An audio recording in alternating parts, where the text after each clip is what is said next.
Good evening. Welcome to Wright Talk with Mike Lee. This is the unofficial Kango show today. I have my good friend and compatriot, so to speak, Kennard Wright with me. I was supposed to have Richard Franklin with me.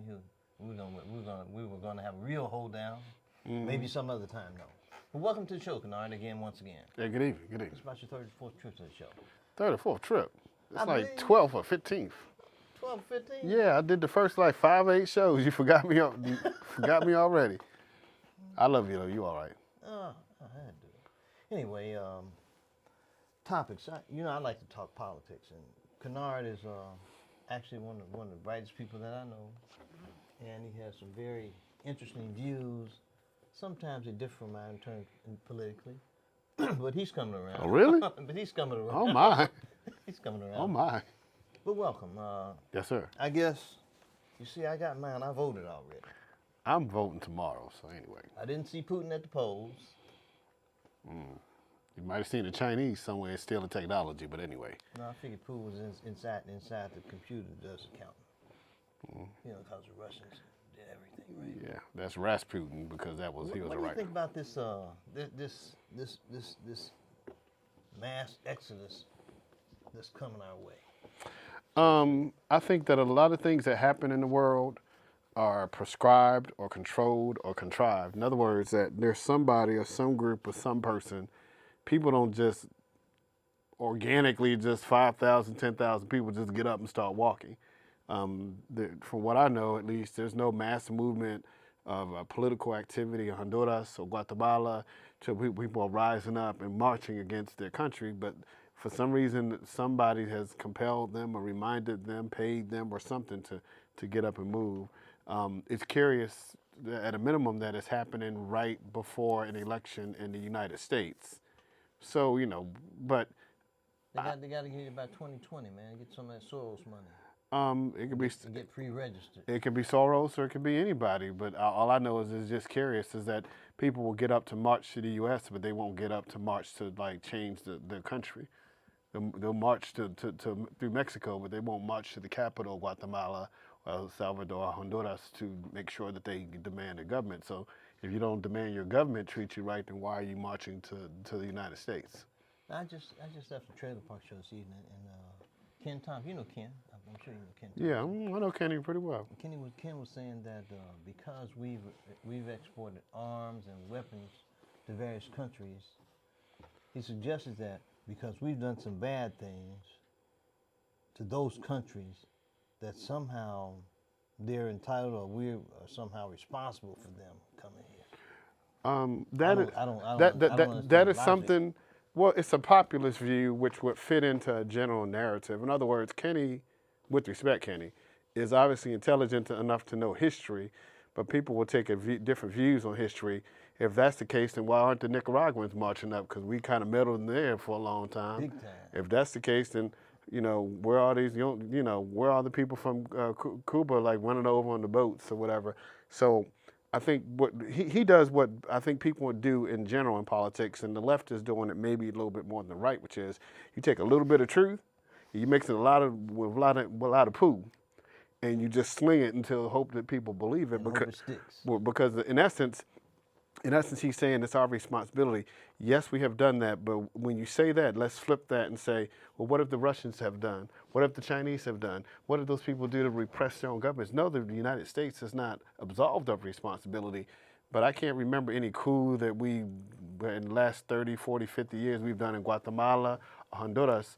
So that doesn't hold weight because it doesn't have, it's something you could logic or reason, but there's no facts, there's no information or history behind that. So it's just narrative. Yeah, it's rhetoric. One of the things KT did mention that we fought in the war, in World War I and World War II. So did other people. So did France. So did Britain. But I don't see them trying to break their necks to get to France or Britain. Well, they can't because it's too far. But I mean, but again, if you can make the logic of saying the United States is responsible for 5,000 people just up and deciding to walk here, then why don't you have the brain, well, I'm sorry, I said that. Why don't you have the cognitive functions to understand that this could all be just a ploy from whomever? This could be a ploy to embarrass Trump and to win the election. Do you think in the annals of history, people have not done things like this before? Just up and march people around, get people to act upon their bidding? So if you can understand that, yeah, if you can make that rational or use that rational thought, then you could understand that it could be just all contrived. So you can't say one thing without acknowledging something else may be possible, because that either shows bias or ignorance, and I'm going to guess it's bias. Okay. The other thing that has interested me a great deal is what's happened since Trump has been elected. It's actually been a pretty good thing, I think, because we wouldn't know about all the dirt that was going on at the DOJ and the FBI. Oh, we would know about 50 years or 60 years from now. Oh, not anytime soon, so you're right. we certainly wouldn't know it, wouldn't be aware of it at this early date. No. And I think that's the value is like what I tell people is you don't have to like him. I don't necessarily love the president or in terms of, I don't think, clearly he has so much to grow on or to do to be better. But the fact is that good or bad, you know what this dude is talking about. So if he says something that's offensive or something that is truthful, you know where he's coming from.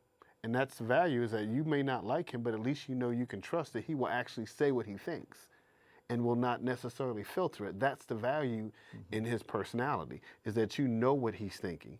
He's generally not going to lie to you. He might put his foot in his mouth. He may seem anything, but it's not like Bill or Hillary, who you just don't know if they coming or going or if they believe what they think or believe what they say. This dude, for whatever reason, good or bad, will actually say what he thinks and pretty much good or bad. Like, I even saw in CNN saying, hey, was it CNN or Newsweek, talking about what he's done, a lot of things he said. Now, I'm not saying you should agree with him, not, that's your business, but he's done a lot of the things he said. I think you on CNN's Anderson Cooper with us at the shooting at the hotel. Yeah, with all the little people that jumped on people because you didn't say exactly what they told the line. Yeah, those people. That's a waste. Yeah, I don't. Yeah. Well, as far as I know, I said then. I said I don't care what Trump or any other white man says. Someone said, my little brother said I should say any other man says. No, I'm just be specific. Mm-hmm. And because I don't care I generally don't care what anyone says. I look at what you do. And when I look at the president, I can't say that I like everything that he does. I can say that I'm the only person that I know who paid $100 on him when he was coming down the escalator, and I'm still trying to get paid for that. But you better give. I don't get hung up in what a person does, what a person says. Mm-hmm. I look at what they do. I don't care so much about personality as I do about performance. Mm-hmm. And when I look at the fact that black unemployment is at its all-time record, so there are more BMWs, black men working, than under a so-called black president. Mm-hmm. I look at things in terms of what's happening, how it's benefiting people in general, black people in particular. Mm. And at least he perhaps pays at least lip service to the existence of black people, which is, and to me, the previous president, President Obama, it seemed to me, what he cared about most was transgenders, gays, and other sexually confused No, people. Obama talked about black people. He did. He didn't do nothing for them, but he talked about them a lot. So I'm glad you talked about it. Show me something. And I'll be on the flip side, per the employment. On the negative side is that people will tell you, and this is some truth, although I haven't checked the stats completely, is that a lot of people are, a good number of people, I should say, are working 1 or 2 jobs to get by, right? And I think there's some truth to that. I was in that category before. But I don't think that's not anything unique to Trump. That's per the service sector society jobs, service sector jobs, et cetera. My point is that, number one, there are some ways that we could improve as a people and as a country. But at the same time, like I was telling one of my cousins online, he was like, yeah, we should raise the minimum wage. Okay, you need to ask yourself, how much are you willing to pay to raise that minimum wage? Right? Mm-hmm. So the reality is there are some ways we could still improve the economic situation individually, job training, education, etc. There's some structural things the federal government could do generally. But the truth is also what you said, even more so, that there are less people, black and white, particularly, let's say in this case, black, since we're black or whatever color they call us currently, that are unemployed. So see, again, what they'll do is they'll take a little bit of truth, what I say before, and say, well, people are working more than one job. Yes, that's true. Some of them are. And forget other facts that don't fit their narrative, which is there are more people. Everybody got no BMW, but guess what? If you got a job in Austin, the unemployment rate's somewhere between 3 and 4%. 3 and 4%. So even if you factor for, like, let's say Trump didn't do all of it, the fact that something that he did, the economic policies he's instituted, have improved the economy to some degree. So even if you say he's not responsible for all of it, you can't say he's not responsible for any of it, right? And that's the reality. Well, I'd like to hear Juan Williams on I see him on the Fox station. He says it's Obama's economy. Well, that's not entirely true, but it's like kind of like with Bush #1 and Bill Clinton. When the economy went down and Bush #1 was defeated, and Clinton came in, and Clinton didn't really do very much the first 6 to 8 months of it. Remember, you were there, right. You were Democrat. No, this point, you weren't Democrat. I wasn't then. Democrat I know, then. I'm just joking. I'm talking. Okay. But the point is that he benefited from the policies that the previous president had put in place. Right. Well, Obama didn't put very much in place in an economic sense. I mean, the Fed was the lower interest rates. I guess that would help. But the point is that you have to give credit where credit is due. Well, he tried to build bathrooms. That's big. Well, no, bathrooms are important to somebody. It ain't important to me. I go to the bathroom. It's people at my job, and I'm not sure if they belong in the bathroom or not because I'm not sure what they are. But you know what? I'm not going to stress on that. No, because but that's okay. I'm gonna fight the battle that I know that's most important, right? And what we need to do as black people is we need to fight the battles that's most important. Stop worrying about calling Donald Trump an idiot. Like I told some people at work, they were sitting there saying, Kanye's a fool and he was all dribble-drabbling at the White House. I said, well, and I walked up after I waited 5 minutes and I actually interrupted the conversation and they looked at me crazy. Maybe I am crazy, but I said, well, you know what? I said, you can use any fool or jackass to address your agenda. I said, y'all need to remember that, and we said this last week, Kanye has more influence on the president than all of the Congressional Black Caucus. So we can use him to get something we want. Well, I don't have a problem with that. And and the whole point is recognize what you need, recognize what you got, and go use what you got to get your objective. Get what you want. I don't care if Beavis and Butthead was in the White House, president and vice president. Let's go ahead. How can we use MTV to get our objective? So everybody else uses their stuff to get their objective, their relationships, their votes. But as a people, generally, black people don't. No, we just take that. Now, what it seems to me, and it's been my theory for months, if not years, is that the black community, in large part, believes that white liberal friendship is most important.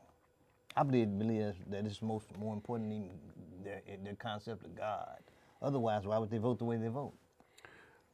Otherwise, why would they support a political party that is slowly exterminating your people with the abortion practices and policies?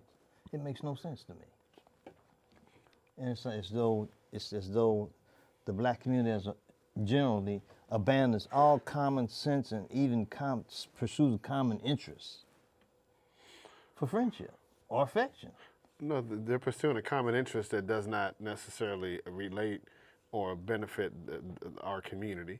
So that they'll say like, well, woman has a right to choose, and she should have a right to choose. Obviously, it's her body, but at the same time, what right does that child or that fetus have?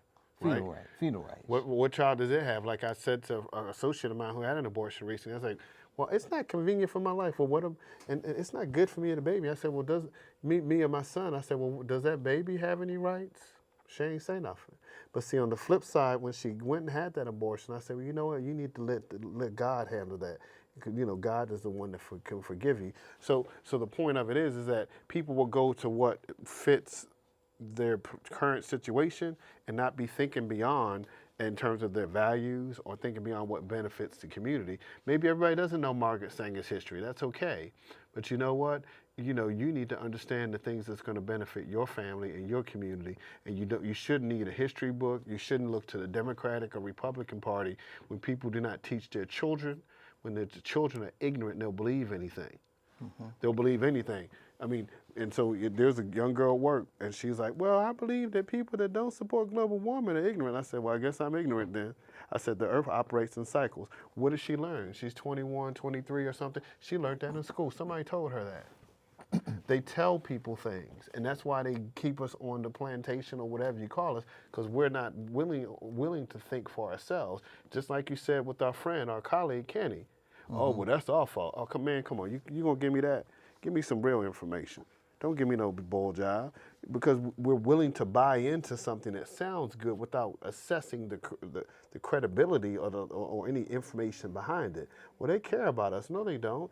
And maybe neither party cares about us necessarily. But you know what? Let's be realistic and understand that this is how this works. This is not. Let's care about ourselves. Yeah, let's not and work it how we need to work it. Let's not be naive. Naivete is not something we should be engaged in. It's just, to me, it's just been so seemingly problematical to break through. It's almost like minds are locked to political options. Sometimes. And I believe that it's always been my belief, not always, it's often been my belief that the black community votes Democratic heavily out of tradition, because my mama did, because my grandmama did, not because of any examination of the platform, policies, and practices, and objective analysis of it.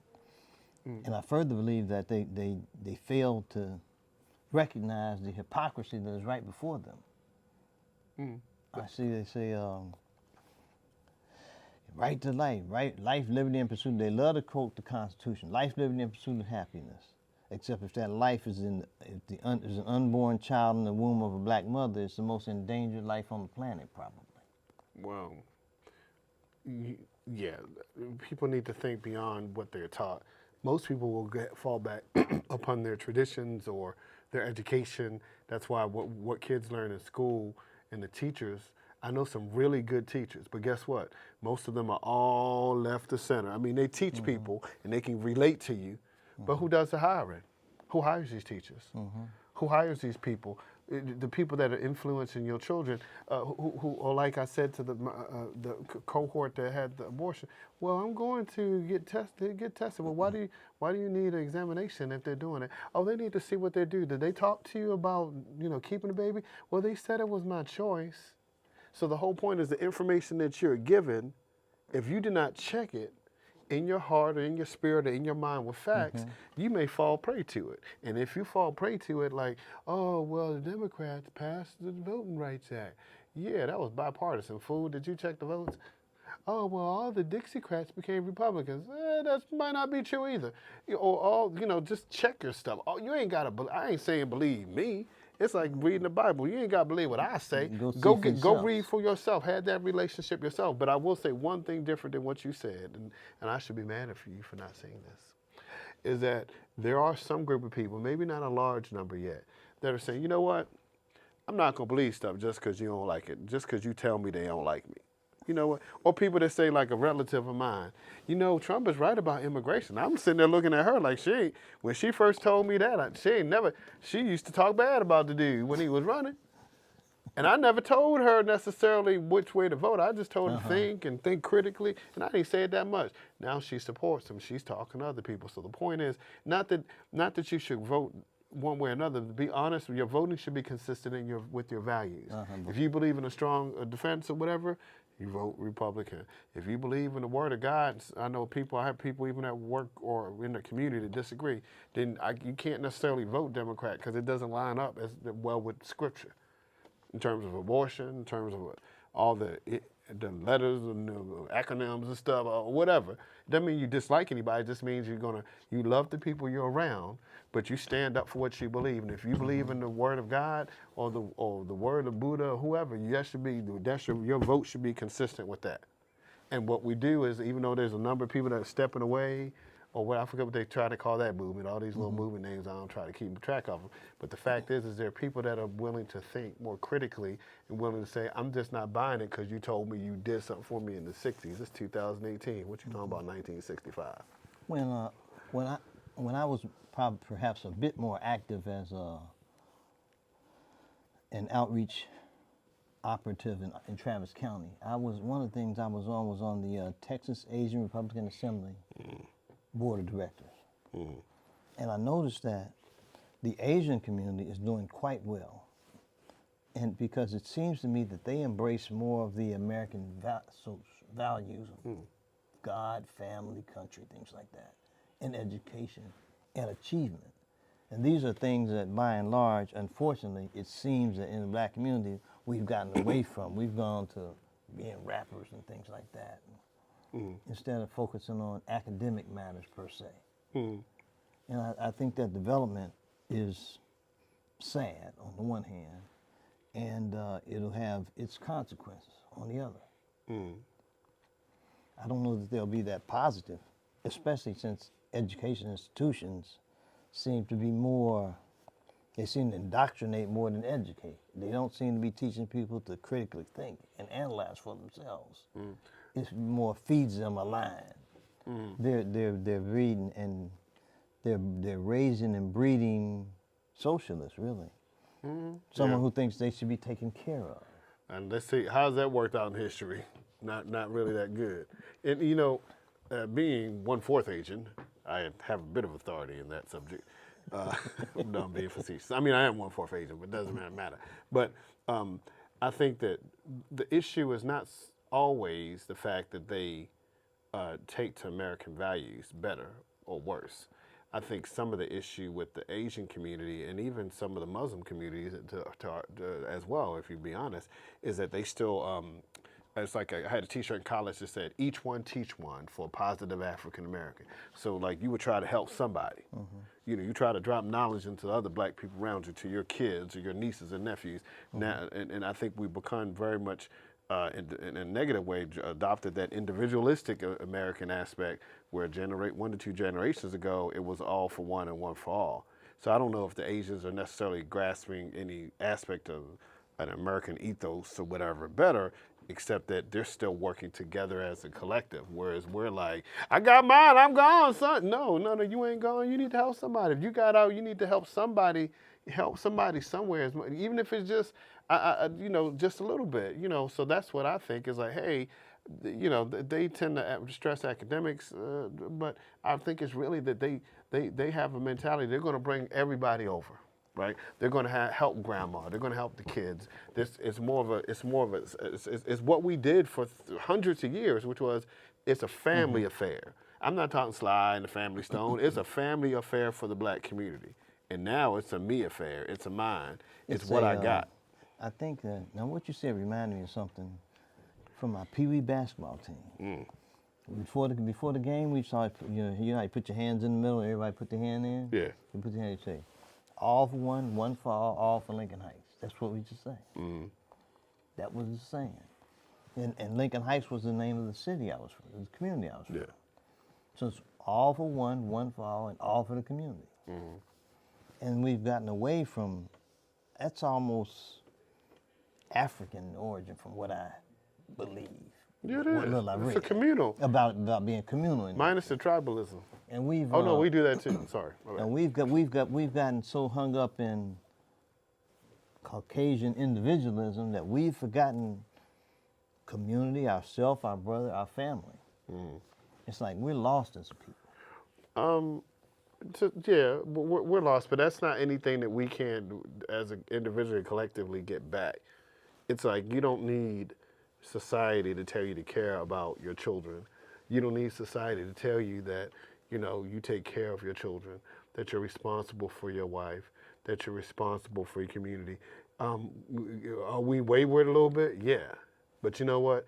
If you don't believe it can change for the better, then to some extent you or me or anyone else is part of the problem. Yeah. So you need to be cognizant of like, all right, this is blanked up, but also like, well, we can't make it. No. No. You have to have some level of faith in people or in God for that matter, because the place we've gotten isn't a place we can't get back from. Because I had a teacher, another teacher said he's my brother, and had one guy hold another guy up. Well, what do you need to do to help hold somebody else up when they're down? Remember when somebody helped you when you're down, so why don't you go help somebody else? And if you really are so stuck up and ignorant and asinine, you can't remember that, especially if you're a Christian. Jesus said, you will help the least among me. I see a development. It seems that the guys running for governor in Florida. Oh yeah. Black guys running for governor. These guys who purport to say that the government can do everything for you. Now, in the Constitution Declaration says life, liberty, and the pursuit of happiness. Happiness is not a guarantee. Government does not exist to make sure you are happy. Government exists to make sure that you can pursue what's going to make you happy, which implies work, among other things, or effort or exertion of something. Not just sit back like a bird in the nest and wait to get fed. And I believe that's what the too many young people are buying into. Take care of me rather than work. Yeah, sometimes I think there's not the same work ethic, clearly, but I think again that can change too. You have to be able to teach your kids. You have to be able to show that you're working hard. You have to give them an opportunity. One thing I think we've done in the United States and even black people is that, I don't want them to have to work, so we don't make them do chores. And I'm probably guilty of it too. I didn't get to have my daughter in the house as much because she lived with her mom. But the point is, we don't let them do chores. We don't give them discipline, and we wonder why. When we ourselves had to cut grass and you had to do some work. You had to hustle. You had to do some work. So now, if you don't let your kids, if you don't make them work, what you think they're going to do? They used to be taken care of. What is a rational person if they're? And I'm not saying that it's good. They're used to it. It's a lifestyle. You've inoculated them. You might not have given them a flu shot, but you gave them a work abstention shot, where they're not willing to work. They're not willing to hustle. You don't really. It's a sense of entitlement. And it's not just black people, but guess what? It affects black and brown different. See, and more so rather. To me, a negative impact on the black community is more urgent to me than a negative impact on the rest of the community. I would agree. I mentioned my community first. But if there's not a critical mass of people interested in bettering themselves, then that's a problem. And critical mass may be 10, 20, 30%. Most people are just interested in getting by. And if you ask them to help somebody else, if you ask them what they've done to help an old lady or something, they look at you like you have some kind of, something wrong with you, like you're crazy. So individually, people have to decide, the government, and I meant to say earlier, the government to me, it doesn't always have to be a driver. The government has to make sure that you have the ability, like you said, more or less, to do it. Maybe sometimes you might need assistance, but guess what? You should be able to work, or you should be developing some job skills, right? Government programs sometimes don't have the best job programs. Well, they may need to change that. So if the government can go in and help, right? Maybe sometimes they need to let go of the payroll tax for a year, right? But the point is, whatever you do, there's some limit of time. This great society wasn't meant to be forever. Tax breaks, you know what? Go ahead and give you a tax break. But guess what? Maybe you need to raise the age on Social Security or whatever. The whole point is whatever you need to do, be targeted with it, be logical, and understand it may need to have a limit of time. So government can be a great influencer. Redlining, redlining us all over this country. Well, to me, that reflects on your own experience, as I recall, because you were from Baltimore, right? And at one point in your life, you were receiving public assistance of some. Up when my parents divorced, but that's the thing. It's like my mother went and she would go look for work. She would be a substitute. She didn't necessarily sit at home like some other people sat at home. It doesn't make her any better or worse, But regardless of one's experience or your mom or dad, the point is like you understand you get up and you work. When I started with my job now, I made $10 an hour. I make a lot more than 10. I'm probably about 30,000 off of what I work, but I went from 10 to 20 or 30 or some number like that. The point was, I went in there and I didn't really even want to do what I was doing. But guess what? I had a daughter, I had bills, and I had to work. So it wasn't going to be no choice that I didn't like it after the first week. There was not a choice. It was like, I need to work. But that's a choice. It's not about lack of enjoyment. Well, it's good to get to that point of enjoyment, but if you do not have the proper training, the proper mentors, you can never understand what it is you enjoy, that you have an aptitude for, that you can use a skill to build on. Because that's why it's key how you're trained, how you're taught, right? That's key, but at the same time, you have to learn to hustle. So now I have a level of stability I didn't have before. I don't got people in my family looking at me like retarded, like I'm just some kind of failure. They don't really bother me now. Good. They used to look at me like, give me advice arbitrarily, like, hey, you need to do this. Like, dude, I ask you what I need to do. But the point is that there has to be a certain amount of hustle. The kids have to be taught some things. Government should help. I'm fine with government helping. But if you get collecting a check, I don't care if you collecting a check, and you know, one way or the other, the top or the end of the spectrum financially. If you just collecting a check and you ain't done no work, then you don't need no check forever. Now, if you hustling, when I did social services, it's like this. This is how I almost will see the government. If you working hard, I'm going to give you that much more. I'm going to want to help you that much more. If you working a little bit, I'm going to want to help you that much less because you're lazy. And we need the people that's willing to work for our community, for our country. And the other people, you know, you're going to have some people that's going to drag you a little bit. Okay, great. But the ones that's hustling, those are the ones you help. Now, one of the things we frequently hear about these immigrants is that America is a nation of immigrants. I hear that all the time. And I think to myself now, when people immigrated here before, they came here to work. They didn't come to America for a handout. They came for the opportunity. But it seems that, I guess politically speaking, I guess it's expedient to say we're a nation of immigrants. And Okay. that's it. So, all right. So, number one is that part that's legal. And let's even go back to the Native Americans. So that they came here first. You know what? Well, and they would fight each other and take care of each other's stuff, whatever. So back to Ellis Island, they would come in and they had some level of laws. They didn't always apply them, but they had some level of laws. When they brought us over here, well, unfortunately, they had some level of laws, and they kind of shackled us and bound us and whipped us and had us do all kind because they had a system of laws. But in the context of immigration, if you notice, they try to change the use of the words. Immigrant means someone who came here with correct me if I'm wrong, and you have some level of legitimacy to you follow the process or system. The people we're talking about, at least like the caravan people, they ain't trying to follow no legal process. They just like, let me in. I ain't filling out no papers. I don't care, you know. So there's a certain amount of there's a difference between a legal immigrant like my mother's father, who had papers, who got a Social Security card the legal way, and Chuck or Willie Ahmed or Jesus or whatever, or that came in and they just coming in, they ain't really worried about having no papers. You know, they may have an anchor baby or not. I will say I think a lot of people are coming here with some hope to work. Because the part that what Kenny may have talked about earlier, which doesn't sound like he did, is that the United States or the West or the whatever had some part to play in the countries in terms of like their economics. So I think they are willing to work. But also, I also know that even though most of them were willing to work, that they will use services when they are not citizens. Or they'll use services, their kids will use services, and some of the kids may not be citizens. Maybe one of the kids is citizens and the other two ain't. So you may be using a disproportionate number of services given the fact that you're not a citizen. Well, yeah, you may pay taxes, but there's no way to know how much taxes you're paying or not on sales tax, anything else, because number one, you ain't paying income taxes, you ain't a citizen, number one. Number two, if you're paying sales tax, that's to the state.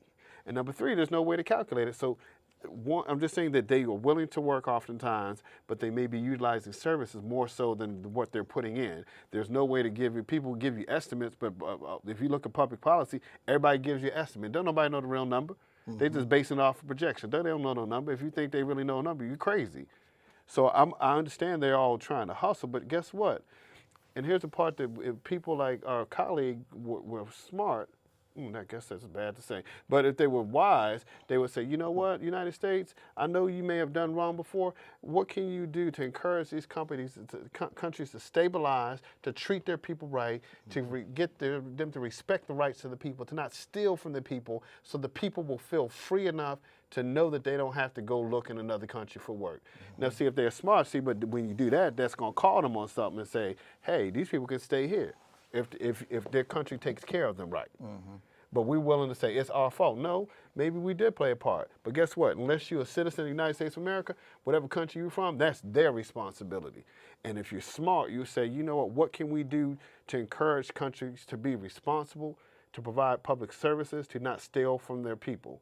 Because if you do that, then the people have the ability to stay there, and they can't use immigration. Immigration is not a problem because people have the ability to stay where they are. But if you listen to many of our liberal colleagues and even the conservative ones, they're just jibber jabber one way or the other, but they don't have no solution. And the people that's got the decent ideas, like what I just said, I bet you most of the people that's listening, they will not use it. Why? Because it may not fit their narrative. The Democrats will not use it because it doesn't fit their narrative of trying to get a Hispanic vote. Says they don't care about black people. The Republicans won't necessarily use it because that means we might have to acknowledge that we did somebody wrong at some point. So people will only use that information that fits their narrative and not try to get information that solves a problem. Well, there's only so much concern that I believe the Democrats would have for a dwindling population. And our numbers are not increasing. Well, if you voted as a block, I said this for years, and I'd stop saying it because black people got me frustrated. If you voted generally as a block, if 80% of black people say, you know what, we're going to vote for, in Austin, for so-and-so, so-and-so, or at a national level, all right, we want these three things. Which one of you is going to give us these three things and put this in your party platform or pledge this publicly that you're going to address this? And whoever that person is maybe that election cycle or the next cycle, people start voting for that party or that process that delivers on the item. But what do? Oh, well, we care about you, Trump's racist, and oh, they don't like you. Okay, what is this? What is this? Is this the Brady Bunch where we just doing stuff based upon what somebody said? I listened to what they say and arrived at my conclusion. It's about affection and friendship. They don't like you. I really don't care whether or not someone likes me. Well, I ain't gonna lie. It's good. Except my wife. It's good if people like you.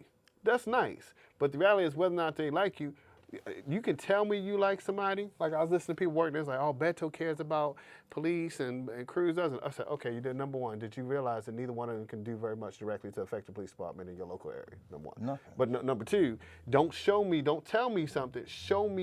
You show me how Beto or Ted you would put forth a policy that benefited your community directly. And I guarantee you cash money. I guarantee you money I'll give you $200. I'm going to say my whole next check. That's crazy. But that you couldn't find nothing that Beto or Ted, let's say Beto, because they're going to see Beto talking to a bunch of people. He's talking about police brutality. Some things will have some truth. You go show me something he voted for that supported black people, that showed something that reduced the sentencing guidelines, that reduced or educated people in prison so that they would have a skill when they got out or whatever. You show, and I guarantee you half the time, I don't even have to go look up the number. Why? Because I know they ain't done nothing. So people vote on these people one way or the other for rhetoric. And like, well, Republicans, they don't like us for food. You need to understand. You need to understand. Ain't nobody really worried about you. Because you're fickle. Not black people are only fickle people, but it affects us differently than other groups. Because all of them are fickle. They just, I like Beto. Okay, who cares who you like? Tell me who's going to help your community. Because and how? And show me. Don't give me no rhetorical jibber jabber. Show me what they done. Because if you can't show me nothing, you done fell for the okie doke. Every time. And then we're gonna blame one side. We're gonna blame them because we didn't do nothing. No, I'm just saying vote. Vote for what, if you're a Christian, vote for your values. If you're a black person, vote for the things that can affect your community that are going to better your community. If where I'm from, Baltimore, you Ohio, wherever you're from, Ohio, the places that are controlled by one party, they don't do nothing to help us anymore. The places that's lily white and that's conservative. Oh, well, they care about us. Okay, because they went and they went to your fish fry and shook your hand. And what people in Baltimore get, huh? What people in Dallas get, huh? What people in Houston get? Because somebody said they said they cared about you. No. And then what? And you ain't get nothing. And all you get is some empty promises. If you can't deliver, some talk. It's good. I like talking too, obviously. But you know, if I ain't delivering on something, then you just need to shut me up, let me go. When I went to vote today, the line was pretty long for early voting for the first day. It was just like it was a presidential election year. And I may be going out on a limb on this one. I don't think there's going to be a blue tsunami. I don't think the Dems are going to take the House. And definitely not going to take, probably going to take the Senate. I think they may take one. But see, you know what? I'm not worried if they take one or the other or both. You know why? Because at the end of the day, they haven't proven that they've done anything to benefit any community, or they've not shown they've done anything to really benefit the black community, and they haven't shown that they've done anything other than run their mouths, than do anything. So if the whole point of them winning something is just to block the president, or to try to take the president and impeach him, some stupid ignorant stuff like they did to Bill Clinton, they're going to impeach him because they knew he was a liar. Really, you're going to spend $30, $40, $50 million because this fool is because he told a Fed on a word. That's a waste of money. You might as well give that money to somebody. So they may take one or both, but I'm not worried about that because where I live my life, per my life and my faith, I'm not going to let you worry. I'm not going to stress over you. Because at the end of the day, like I'm trying to vote per kingdom, and you can vote however you want. But it's like if you think they're going to do something to benefit you or I, you're foolish. They're going to do their self-interest, and they're like, this is the nature of politics, because they don't have to respond to actually meeting a need. All they got to do is, what did I tell you on the first and second show? You laughed too. I said, black people want to be like this song from a group called Escape, and they say, what I need is understanding, a failure to communicate. You don't hear what I say. So they want you to hear what they say, and they want you to talk to them. They want you to stroke their ego. But you ain't never got to deliver nothing. You don't have to do anything. All you got to do is make them feel good. Give them the good, so to speak, like the wedding night stuff. You give them the good verbally, and that's all. It don't matter if you come through no other real stuff. That's what black people and people in this country want. All they want to do is feel good. If you stroke them the right way, they'll jump up and down. And like you said when we started, they'll vote for A, B, C, D, E, F, G, H, I, J, K, L, M, P, Q, R, S, T, U, V, W, X, and Y, Z. But they'll never support the interest. Because guess what? Remember the last poets, because you're old enough. It says, brothers are scared of revolution. They were scared of revolution. They'll mess around, they'll screw around, they'll do all these things. But they will not truly be ready for no revolution. And the truest revolution is of the mind on one level, but the highest revolution is of the spirit. And most of the people ain't got no freedom in their mind, and they sure as heck ain't got no freedom in their spirit. So they fall for anything. But one of the things that was mentioned on the previous show that I was on, the Trailer Park Show, was KT made a very good point of the problem really is the destruction of the family. But this has been going on for 40s, 50s, 60s, 70s, 80s, 90s, for half a century now. Because in the 1940s, I believe that most black people were raised in a family that had a mother and a father. Yeah, that's right. But that number has steadily been going down in the 50s, 60s, 70s, 80s, 90s. And now we're starting to pay the price for that. We're starting to pay the price, but yeah. I mean, we're paying the price for that. I think, you know, the devolution or the elimination of the black family at some point was a systemic thing in regards to enslavement, in regards to Jim Crow, and we always maintain, because what did we have, what we was talking about earlier, we still helped each other. We didn't let the fact that my cousin pissed me off say, well, you can't do this, I don't want to see you, you can't come over. No, fool, get over that, because we're family. right? Or we didn't worry about, not taking care of our children. No, because you know what? If you didn't take care of your children, somebody in your neighborhood, your family is going to be up in your face, right? And then if you add insult to injury, you go look at the Moynihan report, from 60-something, where basically to get aid, and this is where it becomes dangerous. Aid, you couldn't have the man in the house. Exactly. So institutionalizing further the devolution of the family. And because we wanted aid and we started becoming like, hey, we want a little piece of the action. Okay, you get a little piece of action, they're gonna screw you over. So the devolution of the family through redlining, through Jim Crow, through civil rights, they stripped them away. And a lot of those policies, they wasn't just a bunch of Republicans. No, fool, those Democrats. Get this straight. Neither party is absolved of lynching us literally, figuratively, or metaphorically, right?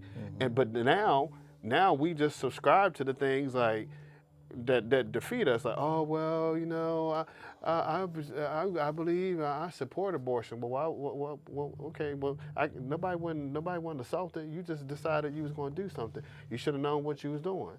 Or men, oh man, I got that hoe. No, fool. When I broke up my daughter's mother, I didn't leave Austin. I could leave it now. My daughter's 17, but guess what? I stayed.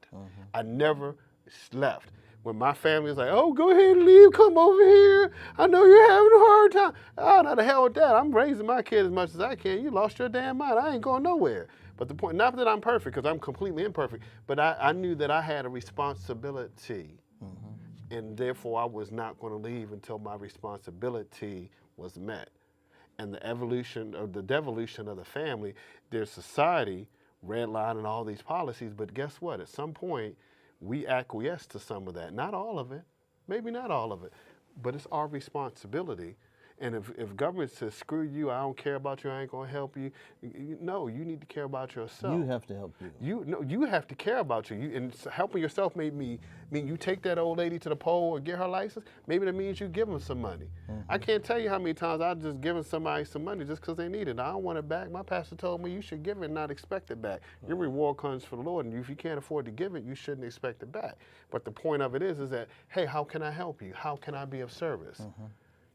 Instead of this me, it used to be that would to help each other was institutionalized. It wasn't I was going to be weird because I'm willing to help people that I may never see again. Now we're in the me generation. It's me, but the same way that we devolved is the same way we can evolve back. There's nothing that's certain.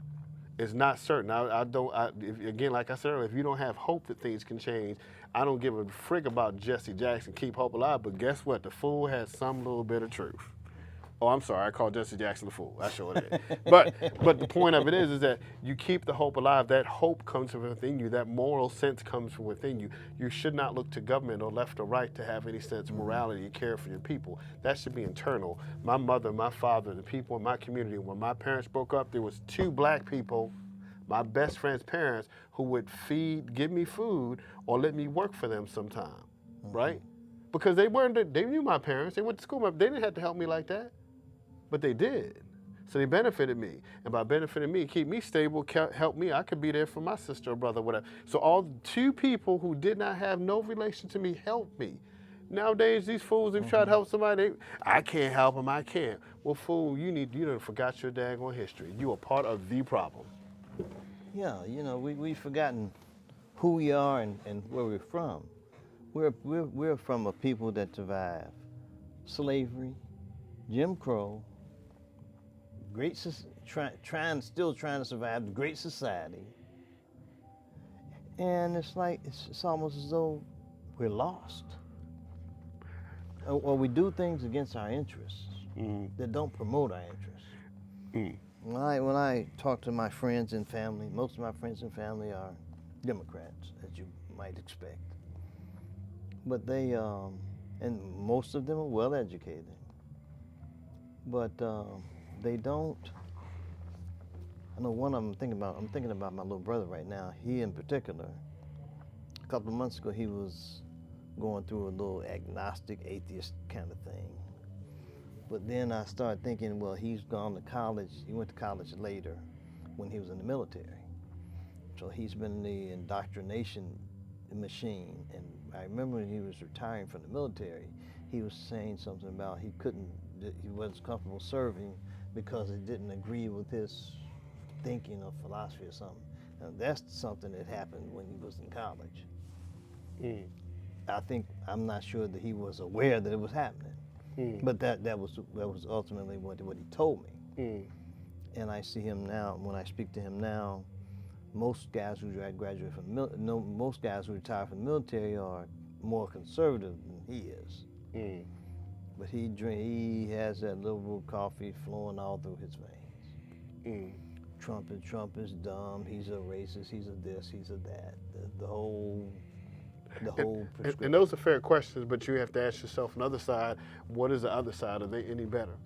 A side that assumes that all you can do is suckle for government assistance, really they're not prejudiced or racist. Who assumes you can't do for yourself? Or even just would disrespect you by saying, we care about you, and every 4 years they say they care about you, and then they don't give you nothing. That's why I stopped being a Democrat. One, because of values, and I would sit around, I'd be like, yeah, you watch these people, they come up to these meetings, and then like a year, as soon as the election's over, they goes. I'm talking Travis County Democratic Party chair. I'm talking Lloyd Doggett. I'm talking everybody, people that's still in office. And I'm sitting there like, they ghosts. I'm talking Casper. I'm talking they gone.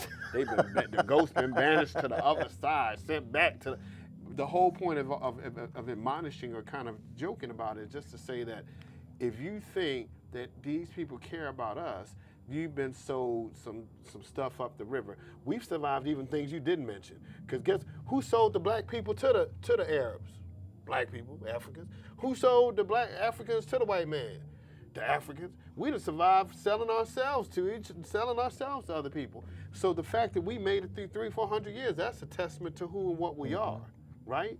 Yeah. You'd say we're kings and queens in general and as a believer, but you have to understand your history. If you don't understand your history, you can be stolen from, and you will be stolen from, and they're gonna steal it quicker than you can get a lunch out of a kid from school.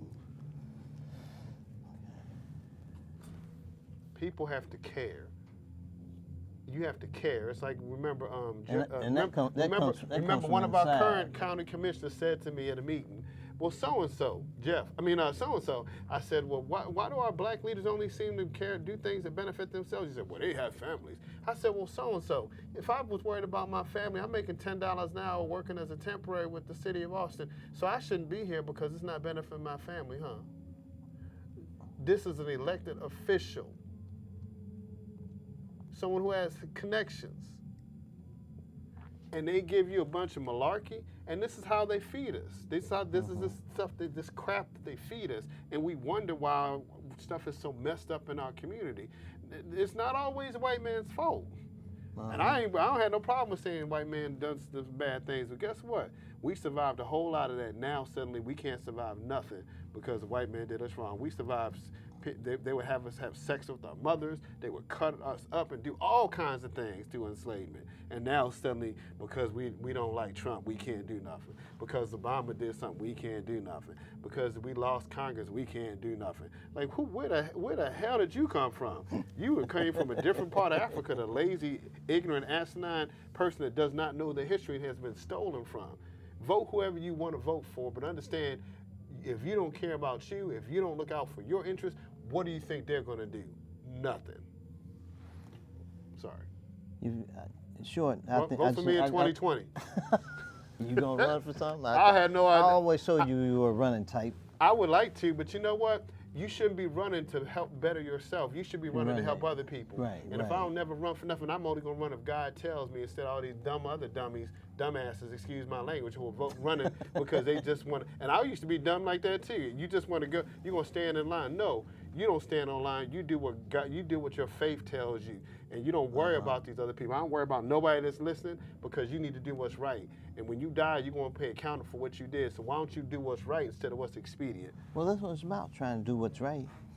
Kennard, I want to thank you for being on the show once again. Good. And we're going to get Richard down here one of these days to chat with us. Yeah, Richard's still a friend. That'll be a lot of fun, oh, sure. All right, y'all, let me know how I did. I'm just acting silly. That's Ray. Some girl right there. Nicky Curl, my brother Joshua. What's that? That's Mike Lee.